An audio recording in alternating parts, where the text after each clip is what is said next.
Let's give it up to Condor Ganja Man in the chat on his birthday. Connor, this one's for you.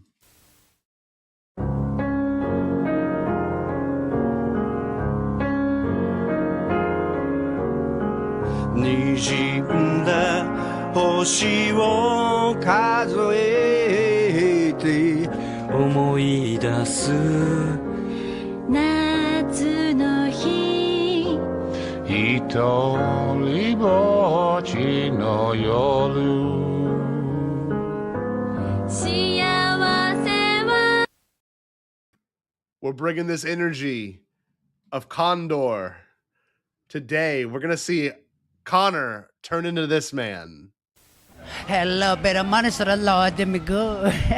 Got all kind of shit. Got the glow sticks. I got the gotcha bag. Got the Hawaiian punch. Man, everybody won't holler at pop what you need. I got it. If I ain't got it, I can find it. You understand?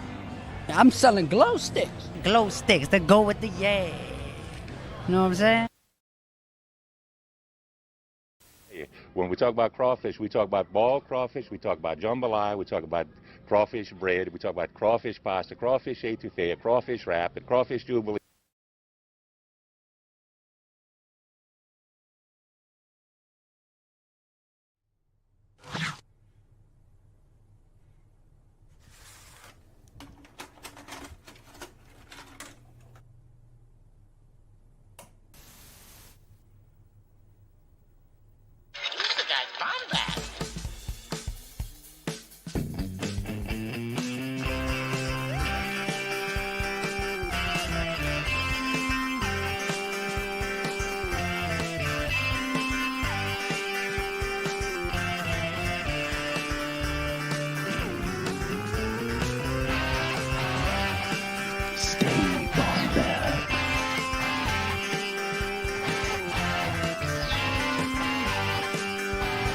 Welcome to the Bombadcast.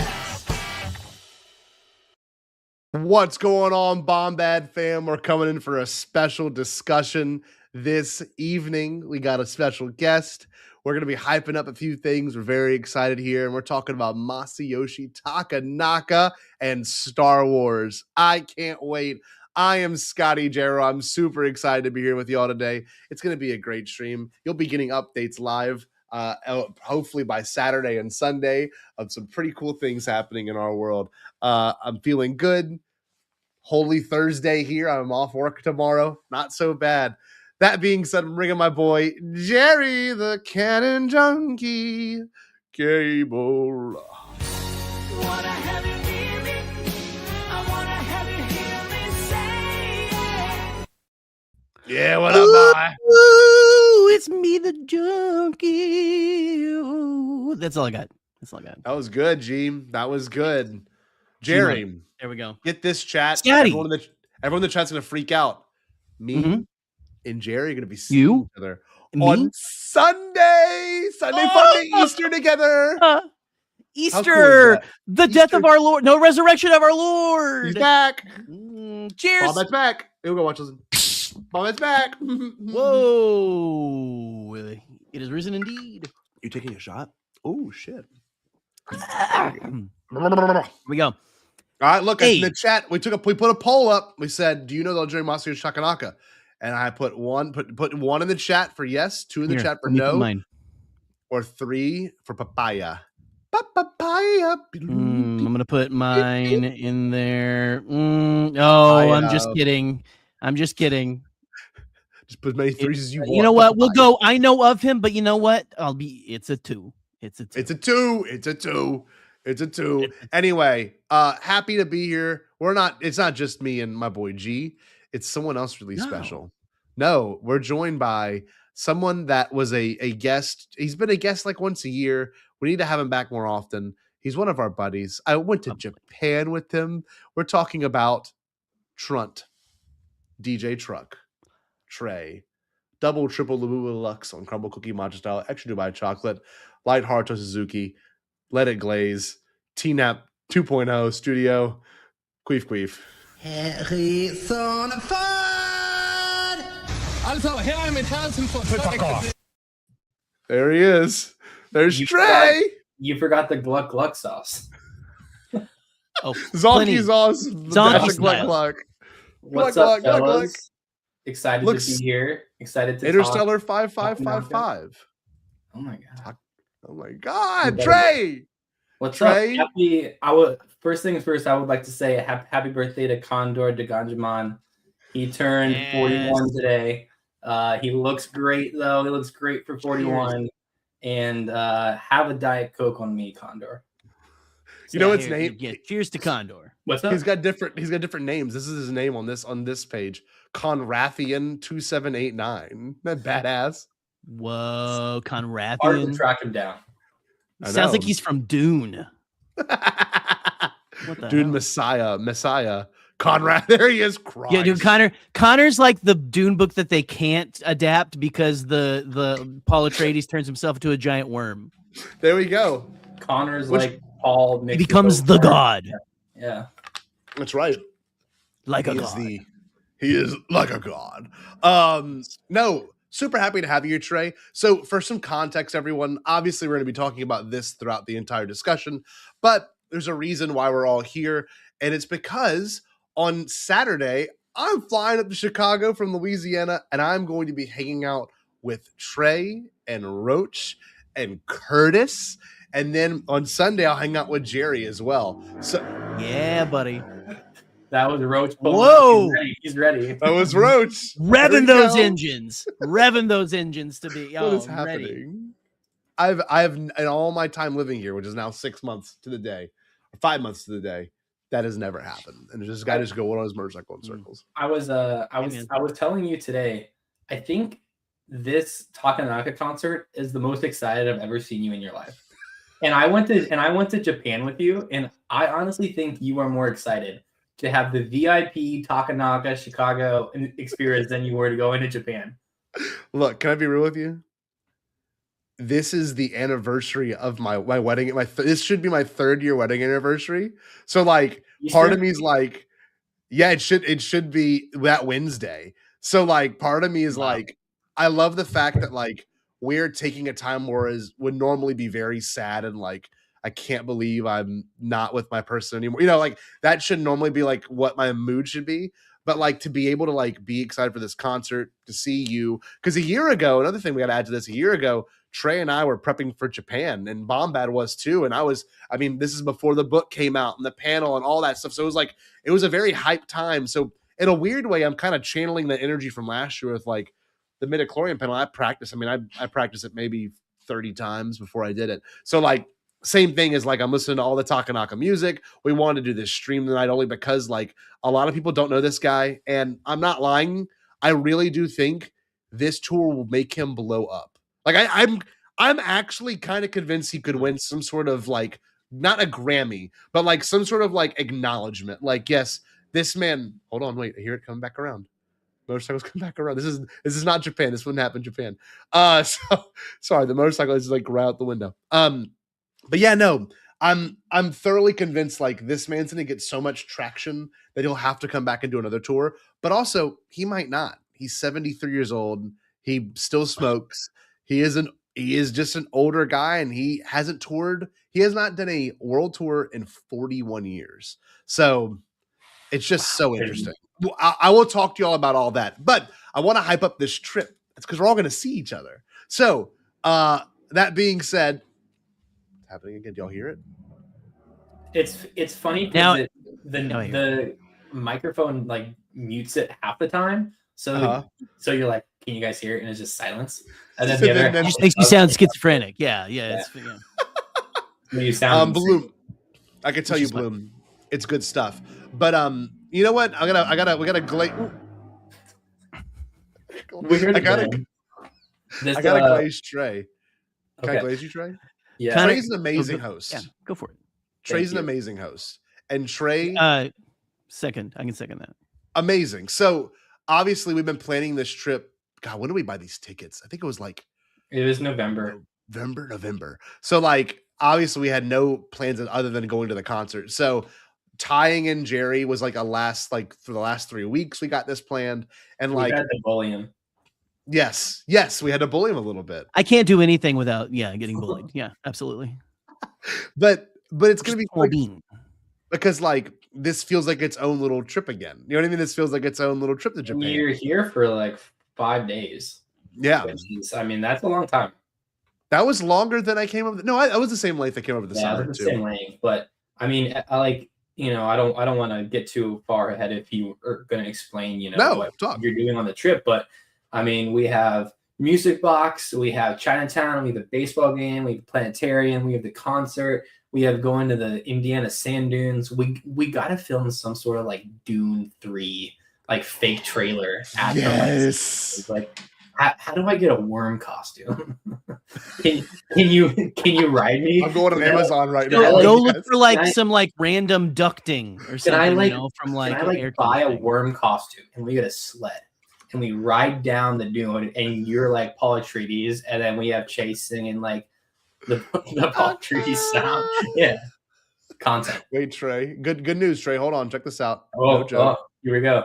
It's gonna cost us some money. I didn't see that part. Hold on. We'll split it. We'll split the cost. Me, you, Curtis. It looks a little bit like a penis. But Oh no. So look, this would be Trey. 2-day shipping. I'm happy to split that. Who brings it home? Okay, this is that has too many orifices. Yeah, there's too many holes. There should be only 2 for a worm, front and back. That's it. I would love to see. It's just an ass to mouth. Oh, Trey. Trey. No one knows what that means. Only for women. Only for women. Yeah, well, there's not many. You could be a caterpillar. I'm a worm.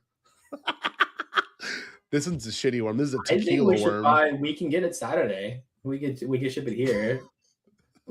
This is ridiculous. We get the ant. Let's see if they have a dude. We'll figure it out after the show. Okay, yeah, that'll be something we lock in later. Dune worm. Let's just see what happens when I type in Dune worm. No, just get that caterpillar one, and then you can just look at this, boys. Oh my god, that looks awful.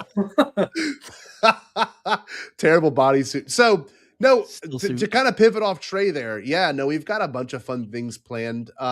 Obviously Trey is not the type to sit around unless we need to and like need to relax. Like we'll probably play some Mario Party at some point. We'll probably hang out and do that kind of thing at Trey's place. Daft Punk DJ set. Oh yes, we got a mix. We got a Mall, the TV show. That's right. Okay, and that's the other thing. So I wanted to tie that in. Obviously, the big thing we're doing, and I have the itinerary right here in front of us, is that Jerry comes in Easter. We're going to go to Chinatown. We're going to go to the planetarium and see a Pink Floyd show. Jerry has never listened, apparently, to the full Dark Side of the Moon. So I don't know if anyone else in the chat actually listened to it. That's going to be an insane way to listen to Dark Side for the first time. That was my first time. And in Baton Rouge, it was crazy, dude. It was amazing. Did you see like a visual presentation along with the album? So let me explain. I wonder if it's the same one. No, I know I looked up, it's an updated version. So it's crazy. Well, Chase and I's first time hearing it was then, and my dad took us there in 7th grade. It was like right after he left my mom. So it was like January of 2009.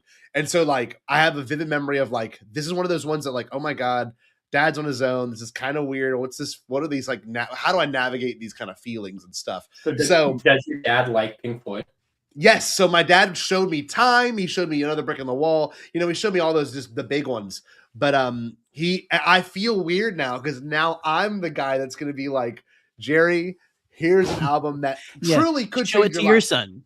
Yeah, like, I've seen. So when I worked at the movie theater, a movie theater like back in college and stuff, I saw we would do midnight movies, and I saw The Wall that way. Oh wow! And really affected me. I loved it. I loved it. I don't like it. Yeah, you don't like it? I maybe want to shave my eyebrows. Live at Pompeii is my favorite thing.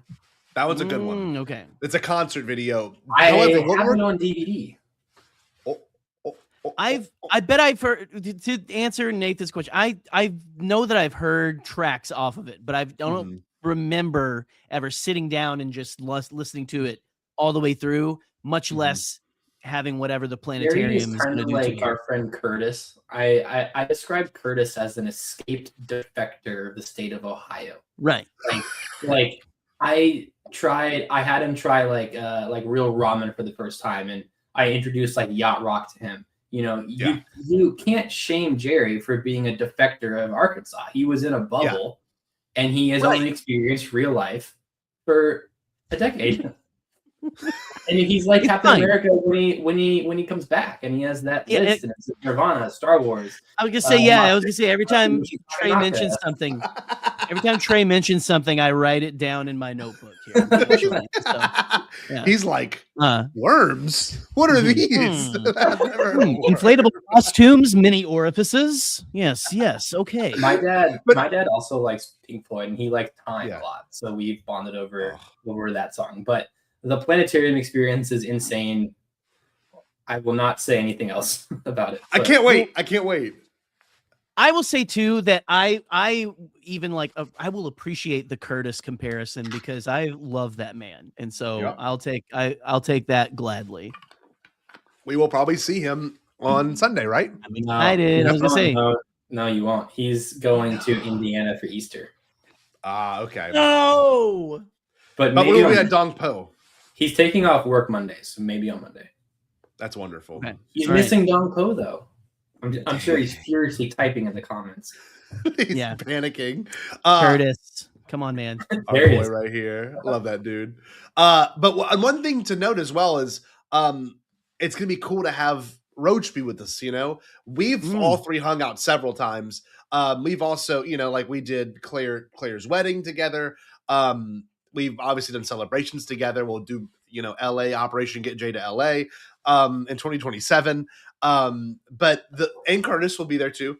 But to like have a good bit of time together, just us three, and then my best friend's going to be in the mix too. And I'm pumped. Trey and Chase spent a lot of time together last year, and Jerry's only spent, I would say, probably one good hangout with Chase. So it's going to be, or two, we were probably in Anaheim together. Like he got there.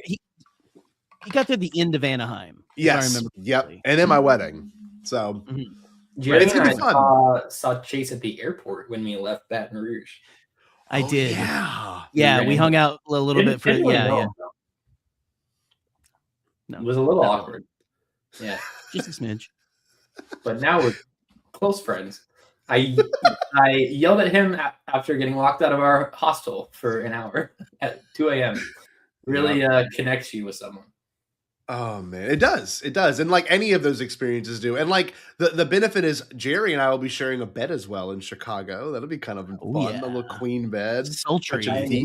I will say I want to give a shout out to our friend Nola Onsen, because I feel bad because we're all hanging out like a year anniversary of our trip to Japan, and like Nola is stuck in the shaft.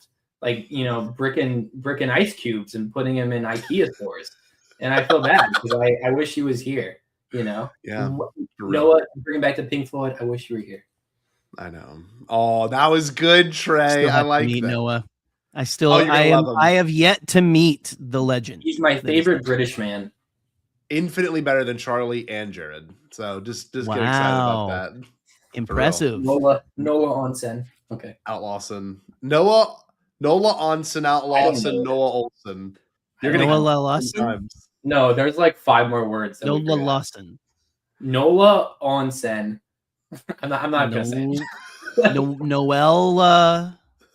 So Nutella. So let me explain this. This is getting off the rails. No, it's gonna go crazy. So just to kind of pivot back to it as well, to be able to, you know, be with all of you in this capacity.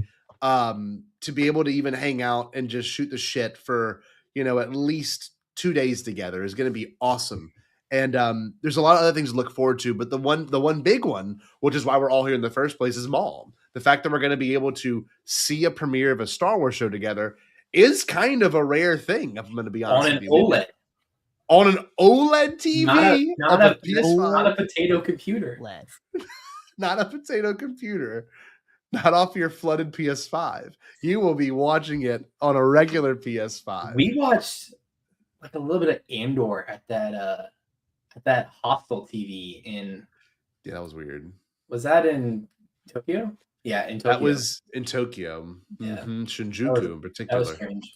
We got a question from Eli but here. Jared We watched might it on the have Fire Stick Luna. Jared might have to. Jared might have to. Jared. Yeah. Jared's watching it on Daily Motion. Jared's PS5 was found with the Edmund Fitzgerald.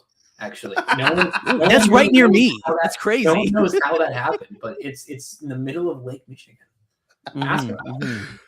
So let's hype up Maul Shadow Lord. I know the one big thing with this show is going to be the fact that we get more hard off Whitwer, which is a deep cut. But the other important thing is the fact that we're getting a continuation of the Clone Wars yet again in a different way. We get the opposite of Bad Batch. You know, we're getting a continuation of what's going to be like the underbelly, dark-seated, you know, like the... Am I correct in like this is like the first show that like truly follows a quote unquote villain? I know they kind of are making him like seem a little like a anti-hero, right? Am I wrong on that? No. A Book of Boba Fett, but the thing with him, it was he all was about more anti-hero. Yes, to me. But Maul is still a villain. He's still going to try to corrupt Right. people. He's just trying to make him more powerful. This feels like, I guess, you know, I mean, the Acolyte, you know, had some pretty, you know, it was going to have like that. We're going to follow the villains, like the villain arc kind of a thing. But yeah, no, this feels like it's just really leaning hard into that, you know, and the noir and the cyberpunk kind of feel and things like that. It's just going to be so beautifully done.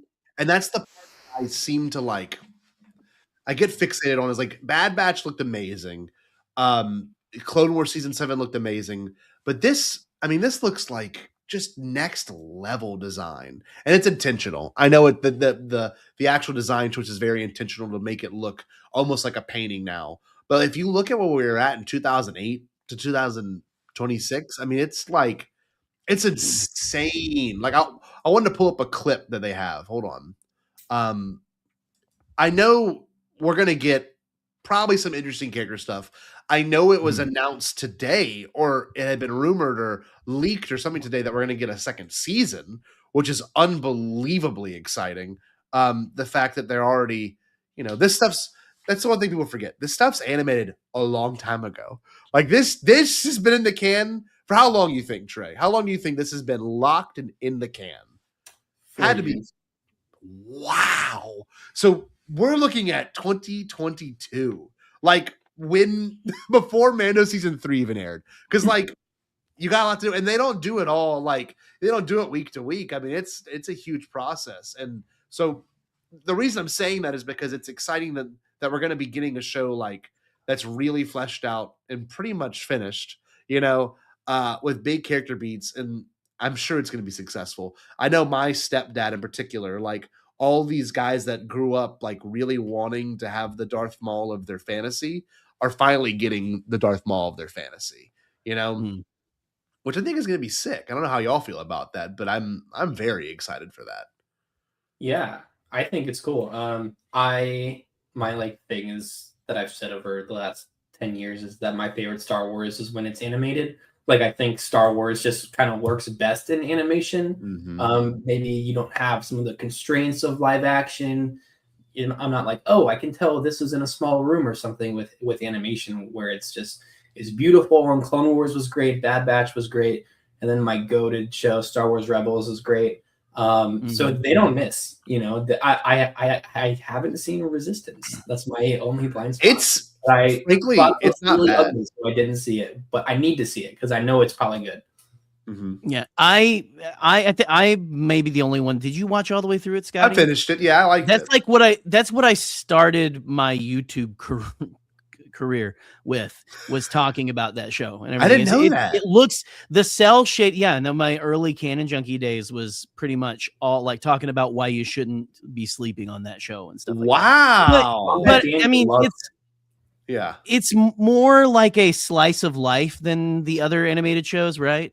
But you know, it's the cell shaded version of that animation is just it's beautiful to look at. So I remember when it aired on Disney XD, and the only way I would be able to watch it was on demand, because like that was the whole experience, having the like Disney XD where you had to log in to the app or the website. It was like purple. It was like a purple and green website. Yeah, man. Yeah, man. Things were different. I did that. Well, with Rebels, because they would drop the Rebels ones the day after. It wouldn't be the night of. It would be the day after. So I wouldn't watch Rebels on when it live aired on TV. Oh, really? The day after. Yeah. No, I remember. I was a college recruiter when that was coming out. When some of that was coming out, and I remember in a school parking lot on my lunch, on my phone, watching the episode where Kanan and Ezra go back to the asteroid or something, or like he's going because going to the Jedi Temple after he used the dark side, right?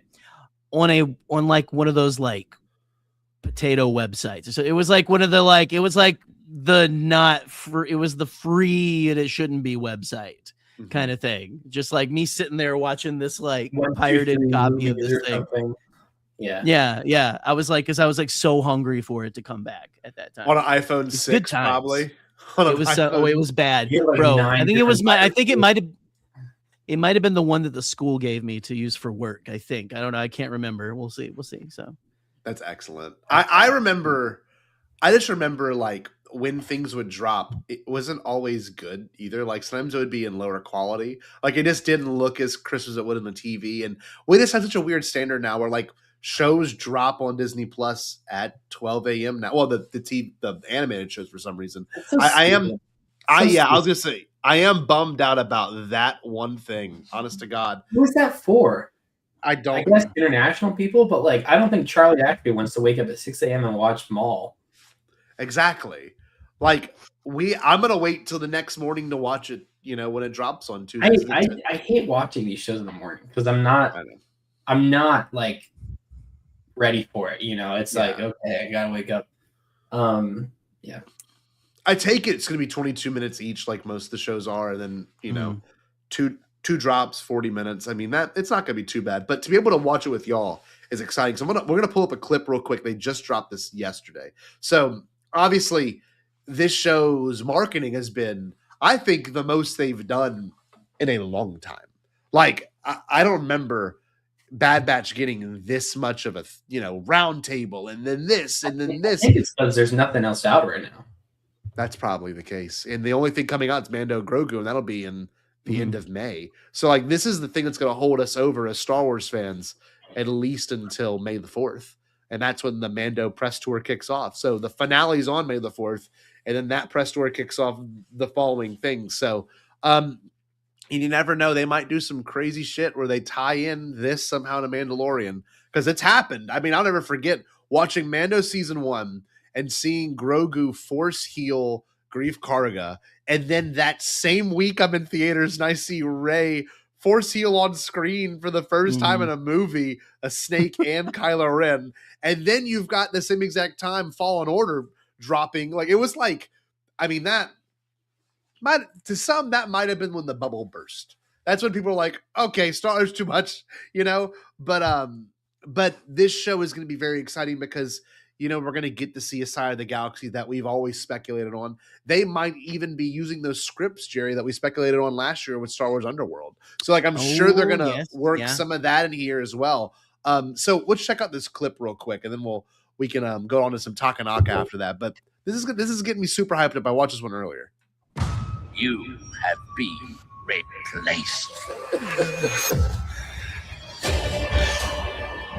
I master the Force, and the Force serves me.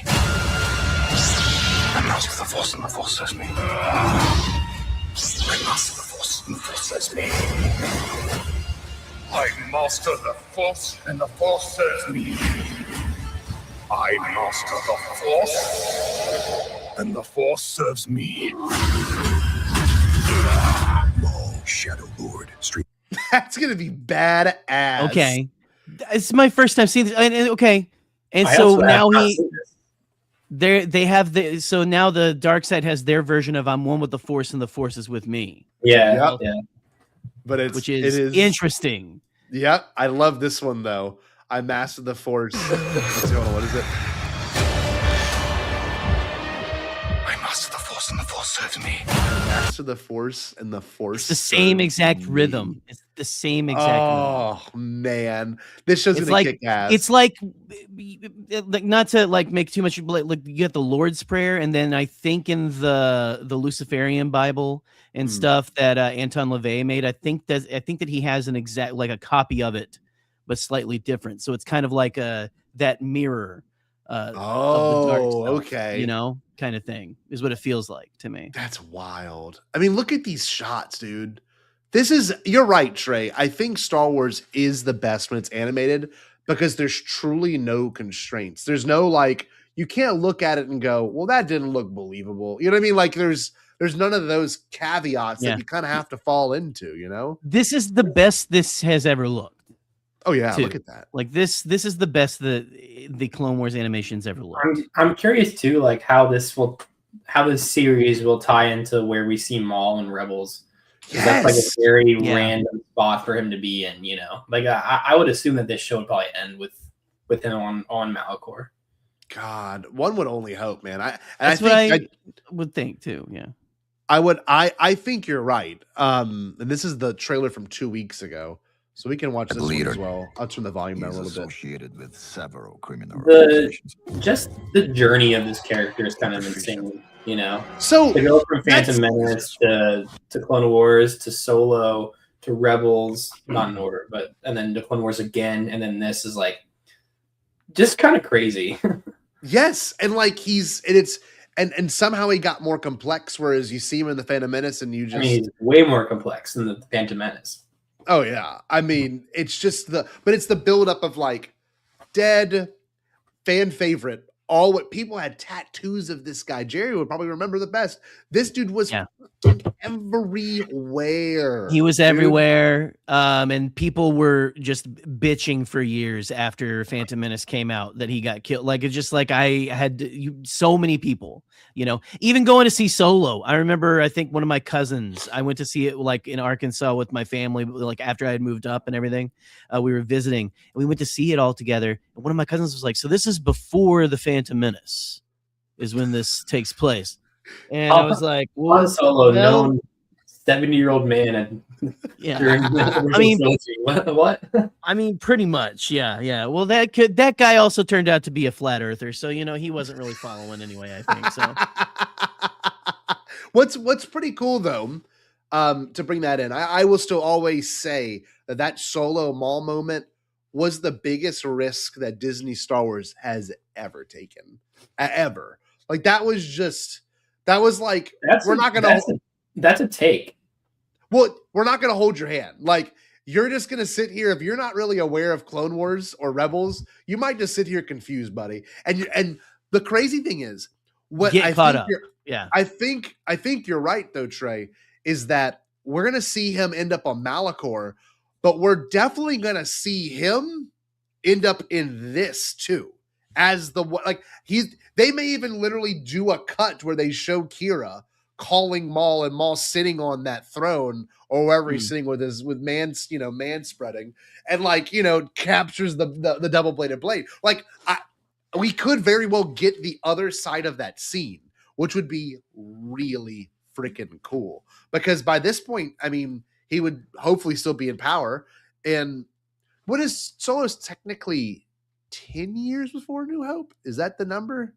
I don't remember. Is it 10? I thought it was 5. Eli will be I know Eli will correct us. It's 10 or more. I think. Okay, so I feel like 10 or more, and then Rebels. Okay, Solo is 10. I was right. So 10 years exactly. Oh, sorry. 10 years exactly. So then we have Rebels taking place 5 years before A New Hope, right? Is that the number? 5 years before A New Hope? Pretty Rebels? Sure Yeah. Rebels. Yeah. And then, so season 2 would probably be 3 years before A New Hope, if I'm not mistaken. Oh, look. We've got the two writers for Epic Conversations bitching at each other. Whoa. This is exciting. Maul shows up in Rebels 3 BY. So we will have to. It'd be amazing if this show actually fills in that gap. Which, if they've got 3 seasons, which Connor just said they have 3 seasons in the works, then more than definitely we will get, so much more of this character. Hopefully through Solo. And I mean, I'm gonna click play on this just so we can watch the animation. This is the way it looks. Just look at this like vista though, like that vista that we were paused on. Even that's what I like about the animation too, is that it can be so epic.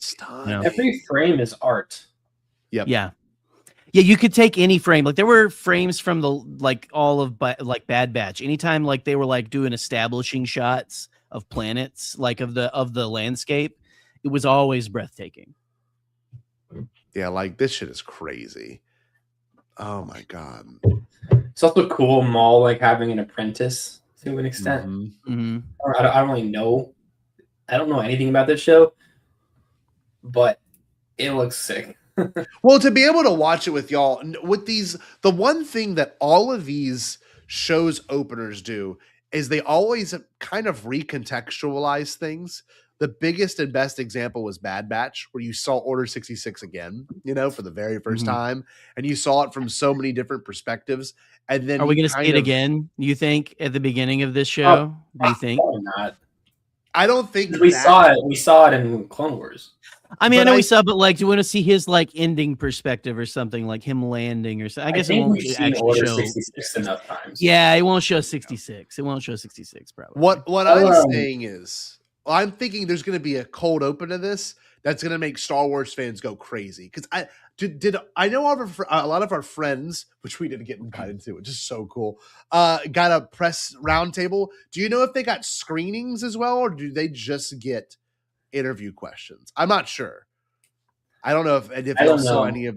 Okay, I'm only asking because when they do these shows launch, they always kind of launch with a big moment, and you're like, oh no way, like that. I didn't expect that. So that's what I'm assuming. They could have a pretty big Star Wars fan moment in this first episode that'll make us like stand up. Like they kind of do throw those at us with animation. When this trailer debuted at Celebration, I was standing right outside the hall, so I heard the whole trailer, but I couldn't see it, and I was like, "This sucks." like there's clearly some cool Darth Maul thing happening right across the wall from me, and I couldn't see it. You see the bootleg version. Yeah. This is it. This is the one.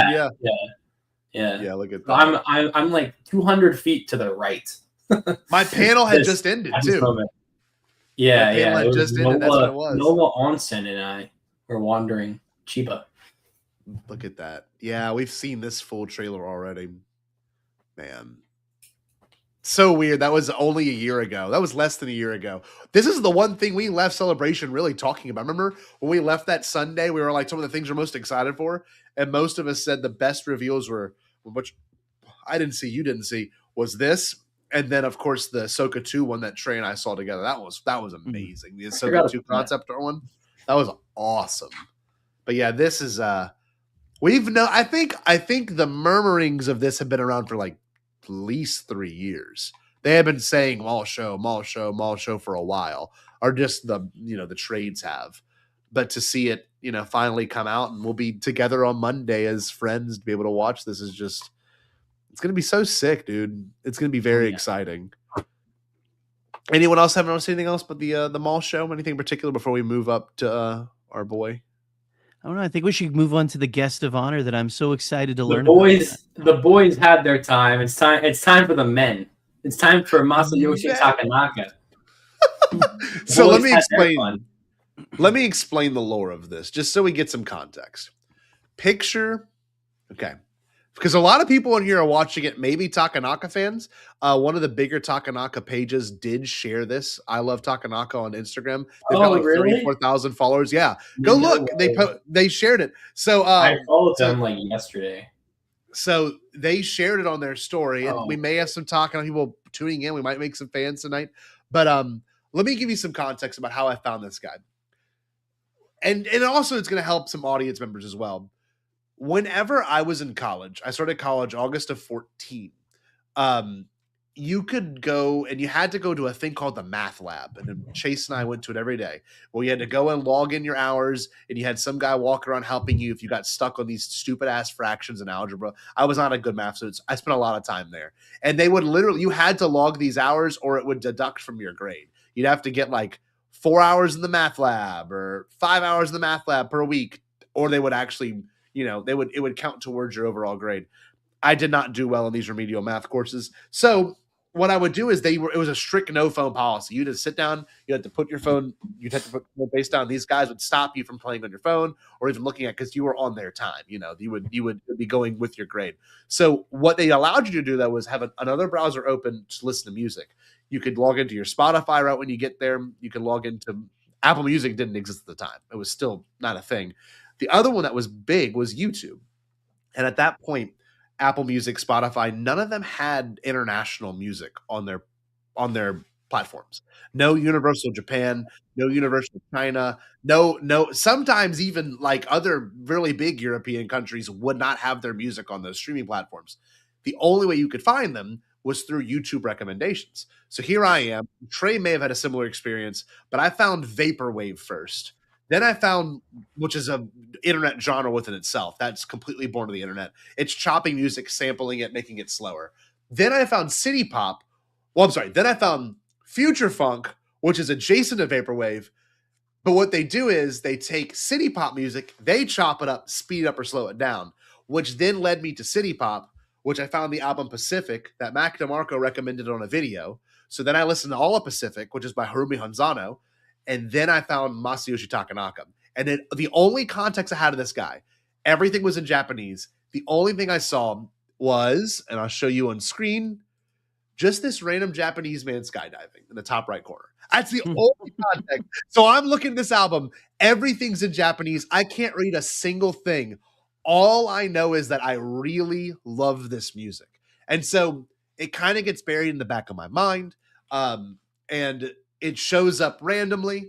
And then I started to see this guy's kind of blowing up in my generation, with our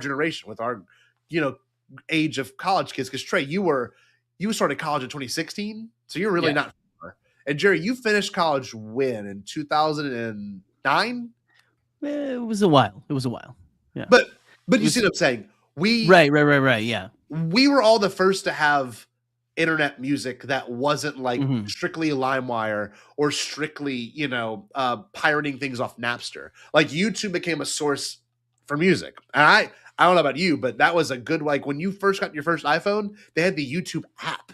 And like you can just play music on the YouTube app. And it was amazing. You'd actually close your phone and that shit would still play. Now it's a premium you have to do. So just to give everyone context of that. So here I am, 20 years old, 19 years old, and I find this musician. He kind of goes back out of my mind.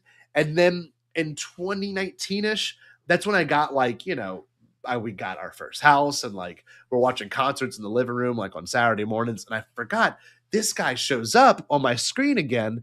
And he's got, there's no image of it right here, but he's got a surfboard guitar. And I'm like, this is so cool, right? And I kind of fell back in love with him. I started following this guy and come to find out he like hasn't played America forever.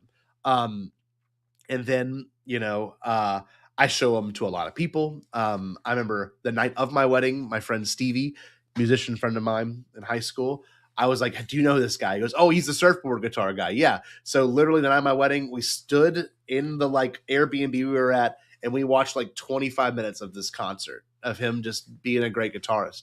And if I could describe the music for you, it's this really weird feeling of like nostalgia that you never experienced, That's just the sound of it. And I guess, Trey, can you speak to that for a second? I know I'm talking a lot. No, yeah. I mean, so for me, my experience with Takanaka is you texting me being like, okay, I just bought a concert ticket. I need to get the ticket shipped to our hotel. What is the address of the hotel? What is the phone number? I'm like, what? This is in Japan. Like, I bought tickets for this random artist that I'm going to see in Tokyo the night that I do my panel. I'm like, okay, sick, man. And so you saw him and you went on your own adventure. And I thought that was awesome for you. And I think it was on the playlist. He was on the playlist I gave you. I think I listened to Takanaka probably the playlist, the the Shadow with his bike, the Apple Music playlist that you made. Yes. So I think I listened to that because, you know, our trip to Japan is one of the fundamental points of my life. Like, I will talk about it for the rest of my life. And so the playlist for that was important. And, you know, you're sort of like the music guru, which is funny. I was telling Jess, my fiance, today, I'm like, you know, I'm the person that recommends music to everyone in my life. And you're the one that recommends music to me, which is like the hierarchy of power in our universe has changed. And so I listened to Takanaka before the Japan trip, and I like Takanaka. I'm like, okay, this is good vibes. I've been looking for an artist that like I can put on and I instantly feel serotonin, dopamine, like warm summer day. And then last summer, I live like a half mile from Lake Michigan. So I take my bike and I ride on Lakeshore Drive. I did make a Black Adam reference, Eli, pop up. So I ride my bike a lot on the lake, on Lakeshore Drive. It's amazing. Scotty's done it. It's one of my favorite things about living in Chicago. It's the best. And so last summer, I would, after I got back from Japan, I was sort of chasing that feeling of being there. And when I would ride like 15 miles on the lake, I would go down and I wouldn't listen to any music. I just wouldn't be in my surrounding and in my setting. And on the way back, I would put one AirPod in and listen to like Takanaka or Japanese city pop. And hearing those sounds like while on the water in the summertime is a feeling that I honestly can't really describe unless you've done it. It's like profound and it's just joy. Like I'm riding my bike smiling, and Takanaka is a part of that experience. So I listened to all of the albums, well, not all of the albums, but a lot of the albums. And I have a favorite song. It's Warm Summer Woman, the live version. I love that song. It's like, I hear it. I hear Tokyo Reggie. I hear Brazilian Skies. I hear there's Disco B, right? Yes, Disco B. That was good. Like there's so many freaking Takanaka songs that I listen to, and that has been a core experience for me, is riding my bike on Lakeshore Drive, you know, feet away from the water, listening to this music. And it just makes you happy. Like a lot of music, you know, there's emotions that come with it, happy, sad, everything in between. Takanaka is just happy. It's just happy. So if you're on a Saturday morning and you want to feel happy, you put on Takanaka. And there is no artist that I've ever listened to that every one of their songs is just like, Scotty described it as like Rainbow Road before Rainbow Road. Like that is what it's like. It's amazing. It's Boss Coffee. It's Haruto Suzuki. It's Buck Luck. It's funky. It's everything in between. So I love Takanaka, and I'm very happy to be seeing him with you. You sent me maybe 300 text messages yesterday. Most were about Takanaka. Let's see. It is okay. At this point tomorrow, I will be near Reckless Records to go wait outside for an hour to go buy Scotty some vinyls and to hopefully get a picture of Takanaka. Yep. So yeah, that's the thing. But you understand it and you respect it because you know that it's the thing is, okay, let me just go back for a second. I love that you said that like it captured an experience in a moment for you. And obviously music is meant to do that. But the hardest thing with music is like, to me, lyrics. Lyrics can sometimes throw off the music itself, right? The lyrics to me will kind of change things for me where I'm like, okay, the lyrics are somber. Like Trey and I love Daft Punk. Some of our favorite Daft Punk songs are pretty sad songs. They just are, you know, like, I mean, you know, not Infinity Repeating. What's the other Instant Crush? That's a Crush doing it right. Sad song. And like I got stuck on Instant Crush for like a week, Jerry a month. Jerry likes Instant Crush. And just to interject here, like I have been learning how to DJ, and Bad Bunny has been like a big part of my DJ stuff. And I'm so thankful to the Super Bowl because I didn't really listen to that much Bad Bunny. And like, dude, it does not matter if you can listen to the lyrics or not. You understand tone. Like human beings are complex. We are smart. it doesn't matter if you can know what they're saying. It's profound. Like, yep. I love hearing Bad Bunny lyrics translated to English because it's like so funny. It's like, yeah, all the women love me. I like all the women, but I never have a girlfriend. Like it's so funny. But like the beat, dude, and the sound, the sonic of it's amazing. And that's what Takanaka is. Like some of the songs, like he goes papaya, and he's some words. Some of his songs are in Spanish. Like he doesn't care. It's amazing. Highly recommend anyone listen on like a warm Saturday morning if you're going for a walk. It'll just make you happy. It will. And the thing too is the big part of it is like this man, and that's what I was going to tie back into all this. We're in our 20s and 30s talking about this, right? This man, he's gone on the record saying like, all my fans for the longest time were people my age. It was people, you know, in people now that are in their 60s or 70s. But he was like, isn't he 73 or something? Yes. So he's now this man, because of YouTube, because of the internet, and because of how videos work and people hyping this guy up, has now got a rebirth. So this is his first world tour in 41 years. So he was in London for 2 nights, 2 sold out shows. And Trey and I did the math. We were looking at prices.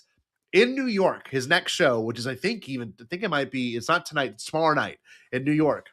Might be Saturday night. All I know is the show in New York. I think he has two in New York. Yeah, Brooklyn. VIP.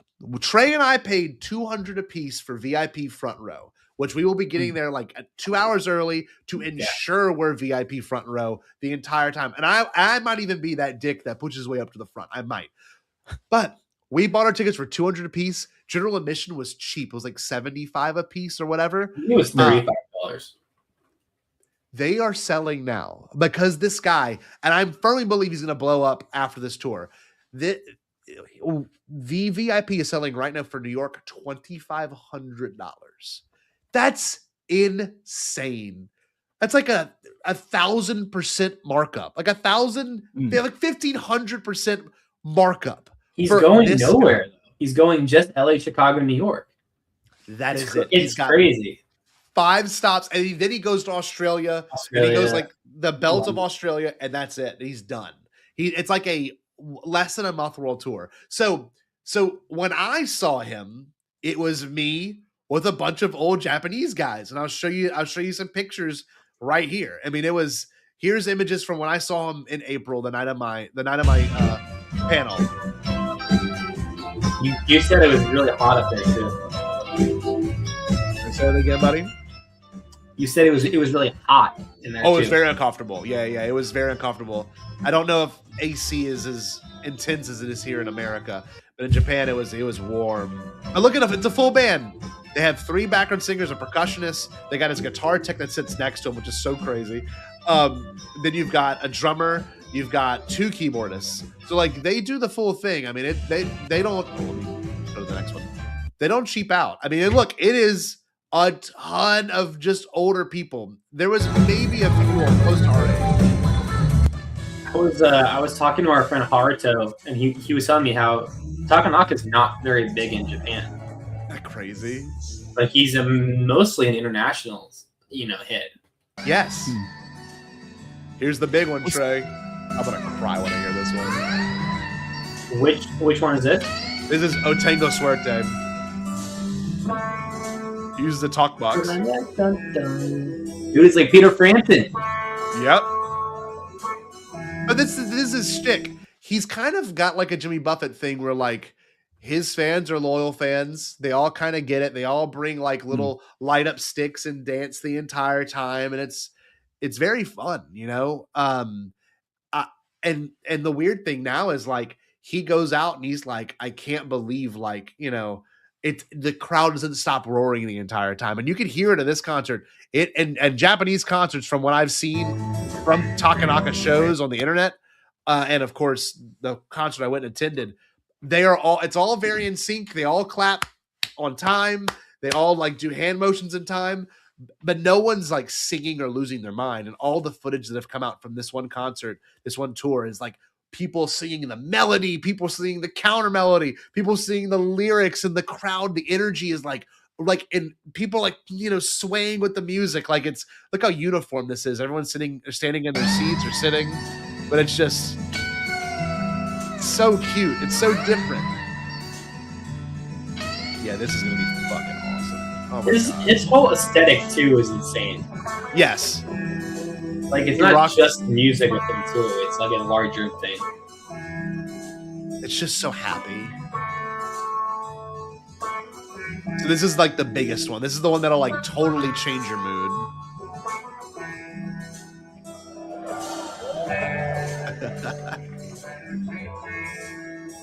And he loves little gimmicks. Like, he'll like take a little thing that he launches into the crowd. He does stuff like that all the time.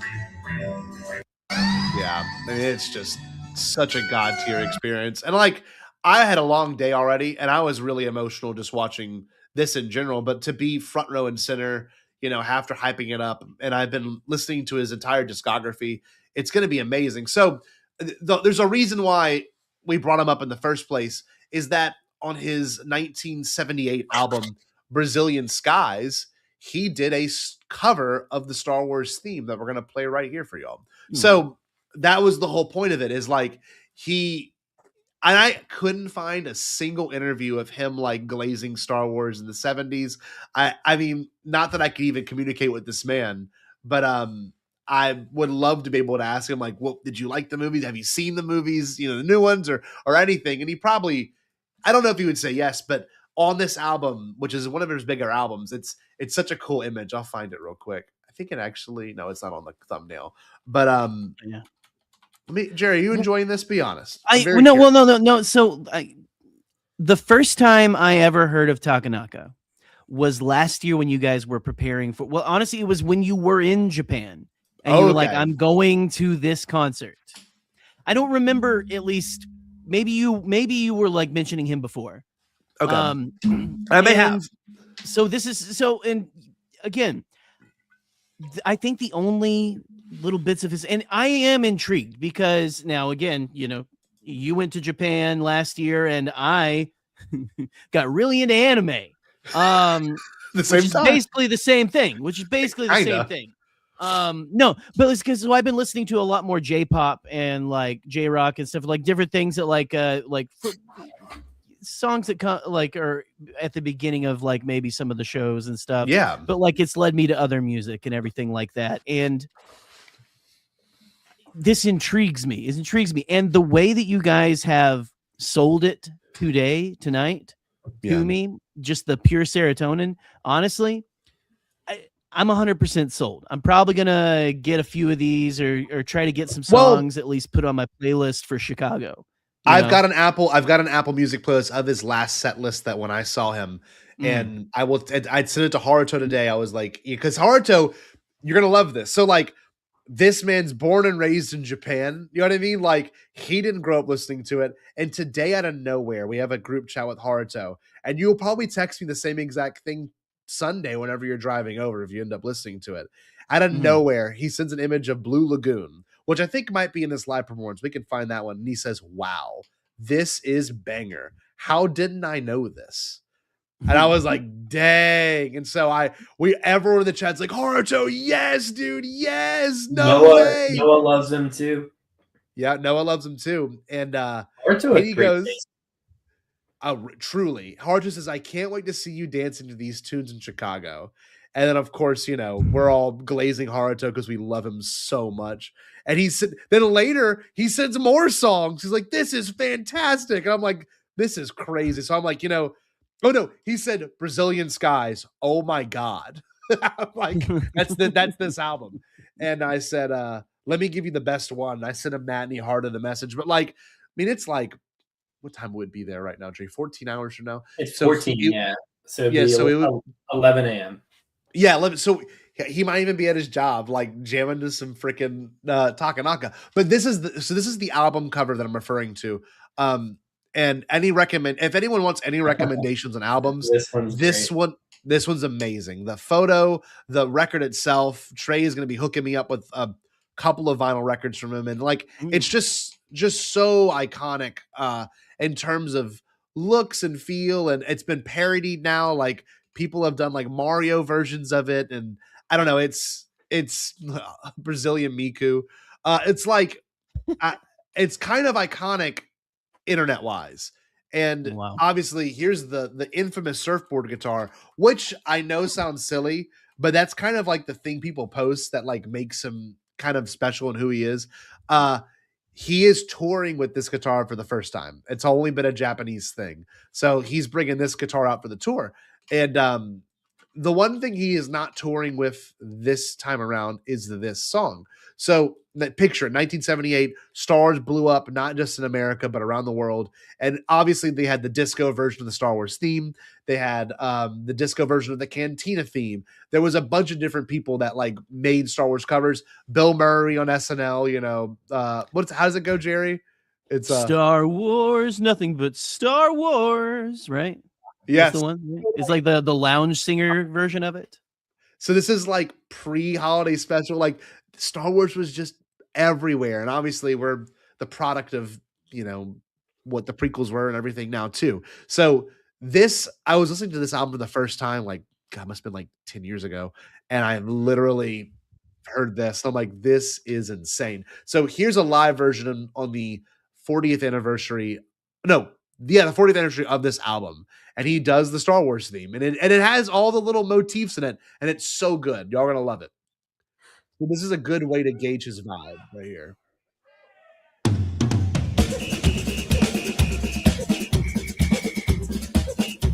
Samba. Star Wars Samba. Hi, Bloom. Hey. Oh, good night, Bloom. It's already not starting off the way I thought it would. Nope, just wait. All the same musicians he still plays with now. You mentioned Jimmy Buffett. I am getting Jimmy Buffett vibes right now. 100%. Like a Mario Kart map song. Yes. A little bit. Kind of Bombadcasty too, which is crazy because I love that I feel like a lot of J-pop does feel like it is just like that Mario kind of music a little bit sometimes. And like, you know, there's different styles that they choose. This is where I'll talk afterwards. No, you can talk, Trey. Well, I have like a minute to talk. Okay. You wait. Yeah. Let it roll. Let it roll. Do they even do like all the little motifs?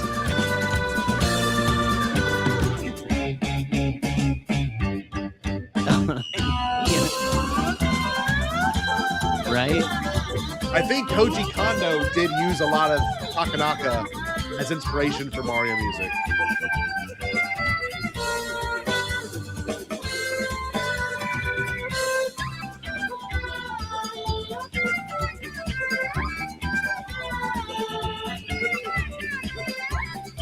I appreciate this film. That slide is incredible. So then they do a little breakdown. I am so much more impressed by this than someone just playing the theme. Right? It's their own version of it. This part's great right here. They even do the.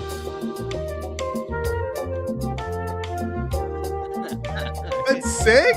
Holy shit! Is this on one of his albums, or is it just a live thing? On Brilliant Sky. No, this is on Brazilian Sky. It's still on Apple Music. You can listen to it.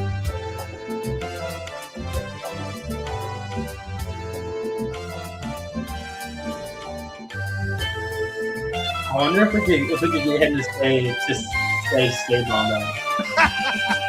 Like a sign. You should try. You should absolutely try.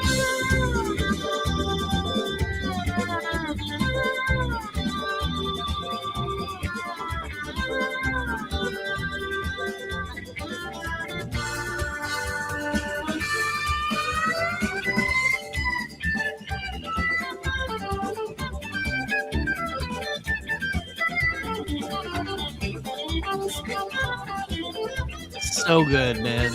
So happy.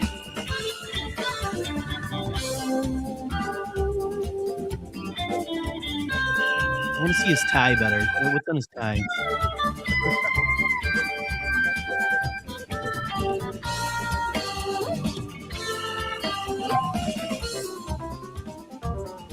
God damn. I love when musicians can just rip. Hey, listen to that.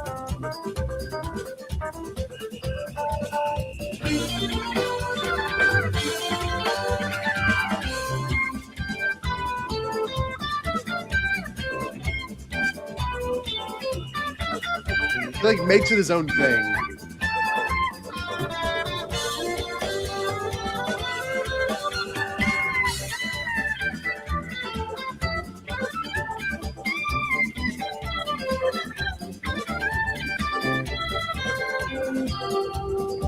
No, his suit is fantastic. Did y'all hear what he just played? Holy shit, I never noticed that. You got to be go back really a little bit. listening. Go back a little bit. You're going to notice it, Jerry, now that I pointed it out. Just think other John Williams. Holy shit. Eli may have noticed it. Sorry, I can't see. He's going to skip back to his solo. Right here. It's going to be right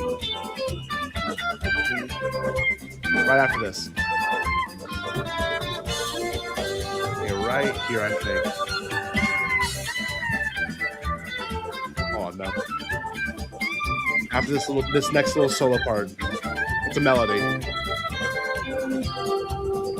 You hear what it was? Oh yeah, yeah. Close Encounters. Yeah, Close Encounters was in there. Oh, he's fucking awesome. That's great. Dude. Look at the drummer. Still same drummer on this tour too. God. So wait, day-to-day coverage. this plays in a lot. Super Shut the hell up. This plays in a lot to what we're going to bring up next. Trey texted me about it, and I don't want to give it away to Trey, but at his most recent concert last night, he did a cover of the Indiana Jones theme out of nowhere. No way. Literally out of nowhere. Oh, God. Lose my goddamn mind. Was it? I don't know if it was during this. Hold on. Yeah. It was during this one? Yeah. I wonder if anyone put a comment on there exactly where it happened. But he just... It was in London. What do you mean? No, I didn't know. I'm trying to see the exact... This is an 8-minute video. I don't want to watch the full thing, but at one point he like goes into it. The first video in this thing you pulled up was only 1 minute. Oh, this is from one day ago. Oh, this is Reuters. That's crazy. If you pull up the Instagram, it was on Instagram. Okay, it's on Instagram. I'll do that real quick. But what I was gonna say while you're looking that up is like Takanaka, like kind of his like Japanese city pop in the 80s and stuff sort of ties into like I assume is your favorite artist, is my favorite artist, Hiroshi Nagai, who is a Japanese. He started creating album covers for city pop like albums. My phone lock screen is Hiroshi Nagai. When Scotty and I went to Japan, I'll find the photo. I had that lock screen, and we ran into one of Hiroshi's works in the wild. And that was pretty amazing. So like Takanaka sort of plays into that. It's like this whole appreciation for Japanese art. Here's me with my phone lock screen, and then we found the same. Let me pull it up back so you can see it. It was insane. We were in a random shopping mall, and it was an exact print of that stuff. Oh wow! How insane is that, man? That's wild. I didn't buy it because it was like $400, but we couldn't have done it. We had to Hiroshi Nagai, like Scotty and I just both like we didn't even talk about it. We just realized that we both had the same artist wallpaper. So I have a different wallpaper from him for each month. Each season. This is my fall Hiroshi wallpaper. So I got stuff for every season. So I'm trying to find the exact reel you sent me. Was it in our group chat? I think it was a story. Oh, that was it. You said he said you played the fucking Indiana Jones theme. Hold on. It might be in this gallery post. No, it's not. Damn it. Hold on. It might be on the story still. You might have to catch it. Next week. I would. Oh, look, here we go. Found it. Oh my God. I'm glad we have this recorded now. Wait a second. Give me a moment. I got to find it. I'm going to find a way to share it. Oh, this is so cool. So like, for anyone that has not listened to it, I can curate a playlist for people that just want to be exposed to Takanaka, because I can speak, with my whole heart and say it's a musician that truly changed my life. And like, there's so much more we can go into. There's so many concerts we can talk about, but we'll be front and center seeing this shit with Chase on Tuesday. So here's the I got the volume turned up. Let me know if y'all can hear it, but here is him doing the Indiana Jones theme. Oh, the second clip. Hold on. Oh, no. It's the second clip of this post. Let me go to this post.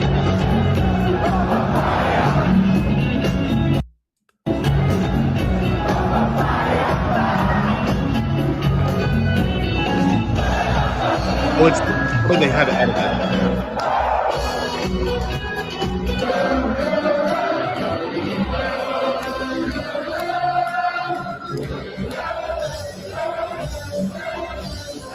Oh man, you're gonna freak out. How crazy! Oh man, the crowd going insane. That's awesome. Yeah, that's the thing is like, obviously, look, 136,000 followers, and they posted our video. They posted our You, thing me, and Nola Onsen follow it. Yes, that's it. Look at us. Isn't that incredible? But I mean, you can just you can just see right here like how he is as a person. He's really goofy. He's really Are you ready? Yes. Takanaka? Yes. Here we go. So, I say go. You walk. Okay. What song are you listening to? Brazilian Skies. And I'll say, you're Takanaka. You say, yes. And then walk this all the way. Like this. Isn't that crazy? And then stop. Loves English. Like he's got a translator right there. Like he loves American culture. Obviously loves beach culture. The top left one is the exact video. Go and show it now. Left. Oh right. Yeah, this one. No. Down. Left. Yes. That one. Oh wait. I think it's this one. Hold on. I think it's. What song are you listening to? Brazilian Skies. You're Takanaka. Yes. Thank you.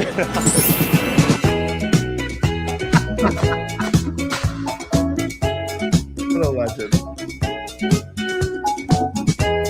Oh, I watched an interview with him earlier. That was so cool. I mean, this is him literally working out and reading music as he worked out for the surfboard guitar. What's interesting is like I told people that I was going to this show and they were like, "Oh, you got tickets." Like I've tried to get tickets to that. And it's everyone's like under 26. So it's yeah, he is big with the youth. It's the weirdest thing. Like, I mean, you just never would have thought. Look at this shit, man. So it's crazy. Sick. I don't know. Awesome. I'm just excited the fact that we can bond over him right here and hopefully spread the word. Honestly, I know it sounds silly, but like I would want nothing more for this man to blow up. And like one of his best songs to me personally is a song. He did a concept album called The Rainbow Goblins, which is an old storybook story. And what he did was every painting he had in front of him, he wrote a song based on the painting. So like in the book. And so he did a live performance of it and it was so legit. Okay, let's see. Maybe I can actually put it in here. I can do that. I can try doing that real quick. But this is the last song of the album. He will probably play this during his set. There's a solo in this that's so unbelievably good. I mean, it's actually mind-blowing. Let me see. You Can Never Come to This Place, I think is the name of the song. And it's all, yes. Oh my God. Jesus. What a cool title, number one. But it's all instrumental. A lot of it's instrumental. They have very few lyrics in his songs. I don't want to help answering questions. Thank you. NBA. He did a big concept album where he like had the art behind him, and this is in the 80s, and he's just shredding over, this beautiful music.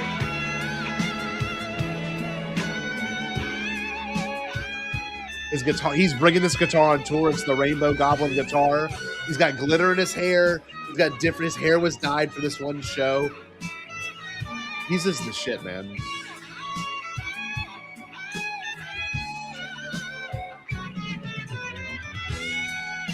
This is the part. I will probably sob watching this. It's crazy too because we're like so close to the stage, man. Oh, I can't wait. You could potentially just get his sweat on you. You know, You won the Takanaka war. Look at this dude. But like, there's a thing to be said, and this is the guitarist thing, and we're gonna wrap with this. When you like a guitarist, like you mostly identify with the guitar solo itself and then the finesse of that person. Eddie Van Halen's my favorite guitarist of all time. I love Jimmy Page. I love St. Vincent. There's so many that I love, but a lot of them aren't truly guitar-driven melodic music. You know, it's like lyrics, you know, a singer, you know, sometimes different solos, but Takanaka just takes the cake for like soulful guitar playing. Is he your favorite, or is Van Halen? Guys, Eddie Van Halen's my all-time favorite, like on a personal level. But in terms of like probably the most what I consider the most soulful guitarist of all time, it's got to be Masayoshi Takanaka. I mean, it's just he and David Gilmour for me. Oh God, it's so good, dude. It's just David. Yeah, that's another soulful guitar player. You know, just unbelievably in touch with like what works musically, and the same with Takanaka. Like he's totally in it. Okay, trying to get this playlist for Brady. Hold on. But yeah, no, I'm glad we exposed it to you, Jerry. I'm gonna text you the same exact playlist as well. Oh, I know what I can do. Hold on. I was gonna say I need that playlist. I need it because I'm gonna try to pump that into my speakers this weekend. Okay, yeah, right. You're gonna I'm gonna Takanaka pill my kid. You know. Oh man. Okay, here we go. Let me go. This is the exact set list I saw. I haven't told anyone else this. I'm telling it to y'all right now for the first time. I've done a full discography listen through. I've got like 3 more albums before I'm done. And I have a chronological favorites album. And it's 174 songs. So it's the chronologically speaking, that is the full everything I like that he's ever put out all in one big playlist. See if this works, Brady. Damn it, it's not copying and pasting. Hold on. Anyway, to wrap this up, I love y'all guys. I can't wait to see y'all. It's going to be an amazing weekend to be able just to hang out and visit and chill and be able to talk about this shit in person. It's just, I don't know. I'm very thankful that we could pull this together, and it's going to be a really fun time. I don't know about y'all, but I'm thrilled. I'm so excited. It feels unreal. Yeah. It's going to be good. It's going to be very special. All right, I put it in the chat. You should be able to copy and paste it. Hopefully, it might even actually link it on YouTube. So just click on that, Brady, and that's the set list I saw in Japan. And I can make like Takanaka for Noobs playlist and get you the same exact thing. But anyway, yeah, I'll do that. I'll do that tonight. Anyone else want to say anything before we sign out and call it a day and start packing? It's gonna be a really fun few days. I'm a little bit nervous about tomorrow morning going to the pop-up shop. Hopefully it's good. Thankfully, my fiance has a work off tomorrow for Easter. Shout out Jesus. Jesus is a Takanaka fan, canonically. Raise the roof. Yeah. Jesus and Kondo de Kanjaman are... Jesus has a cross guitar, actually, like the surfboard, you know? Yeah, so we're going to go to Wicker Park tomorrow. Hopefully get Scotty his stuff. I'm going to line up an hour before and then see the boys I'll see Chase and Scotty on Saturday.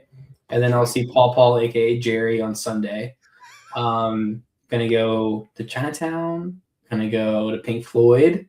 Oh. It's a very awesome day. It's going to be great. And then Monday we have Malt. So, yeah. And then Monday night, baseball game for $13. Shout out, by the way, to Trey, because Trey is always a planner, and Trey and I mesh so well when it comes to that shit. So I don't know. I love looking forward to all this, and thank you, Laser Bowl. Thank you everyone that joined tonight. It's gonna be awesome, and it's gonna be great. Curtis, we'll see you soon too, dude. Curtis is our chauffeur. Yes, Curtis would be our chauffeur. We can finally do Lakeshore Drive instead of being stuck by NASCAR like we did last time. That's so stupid. We were so excited. We're like, we're gonna listen to City Pop and drive around Lakeshore Drive, and then the second we get there, we're gridlocked for like 45 minutes, like literally barely moved. There was literally NASCAR on Lakeshore Drive in like July 4th of 2025. Freaking Frankie Muniz driving Michael Jordan's car around.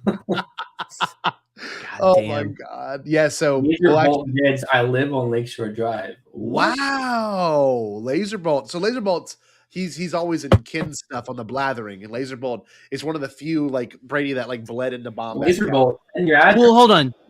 Laserbolt in Chicago or Grand Rapids? Because I thought you were from Grand Rapids. I thought not to blow you up.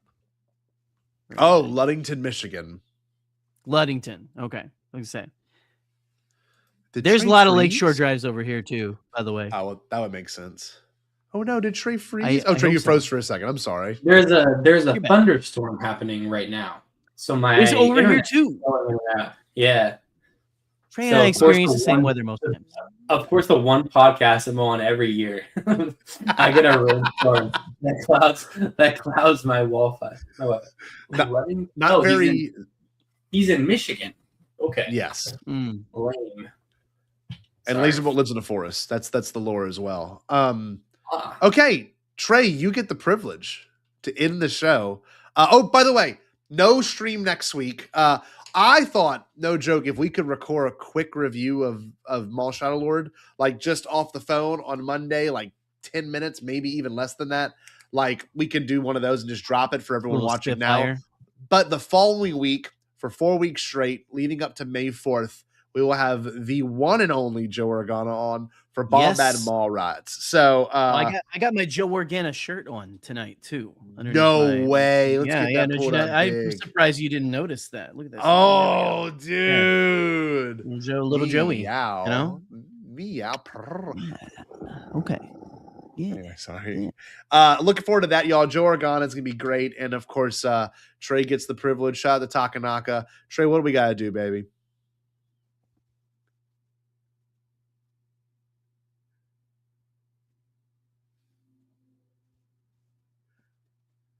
Did you say something?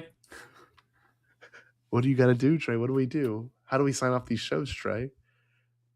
Oh, stay Bombad. My Wi-Fi is going out. There's a thunderstorm. I might have a PS5 tomorrow. No, your PS5! No, put an umbrella over your PS5, Trey. No, I was on the app. Oh. You have to suspend a tarp below your ceiling, but above the. Paul, the give PS5. me your Zonkcast. Give me your Zonkcast wizardry. Put a spell over my PS5, Paul. Please. Put some Gluck Like Haruto Suzuki Light Bombadcast Light Dubai chocolate. Make it. Be dry. Be dry, my child. PS5. Be dry PS5. You drive and PS5. Stay Bombad! Did you say impossible? Pasquale? Only kidding, Chucky. I've changed my tune because I finally thought of a possible dream that we can all share. What is it? Pasquale? It's a dream about a world when nobody is poor or sick or hungry. Oh, now that's a dream we can make come true. I'm gonna make a change for once in my life. It's gonna feel real good, gonna make a difference, gonna make it right. As I point up the collar on my favorite winter coat, this wind is blowing my mind. I see the kids in the street with not enough to eat. Who am I to be blind, pretending not to see their need? A summer's disregard, a broken bottle top, and a one-man soul. They follow each other on the wind, you know, 'cause they got nowhere to go. That's why I want you to know I'm starting with the man in the mirror. I'm asking him to change his ways.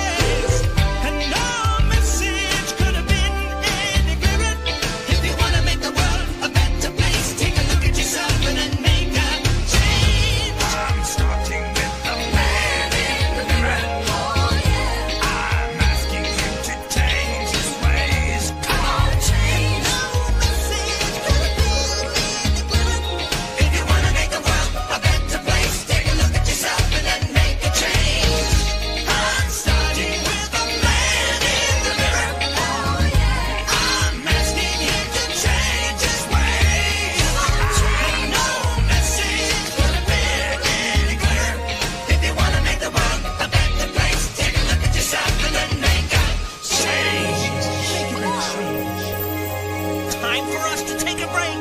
But we wouldn't dream of being gone for long. See you in a little bit.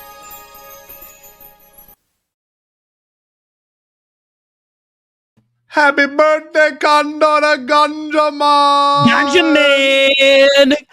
Everybody! Ganja Man!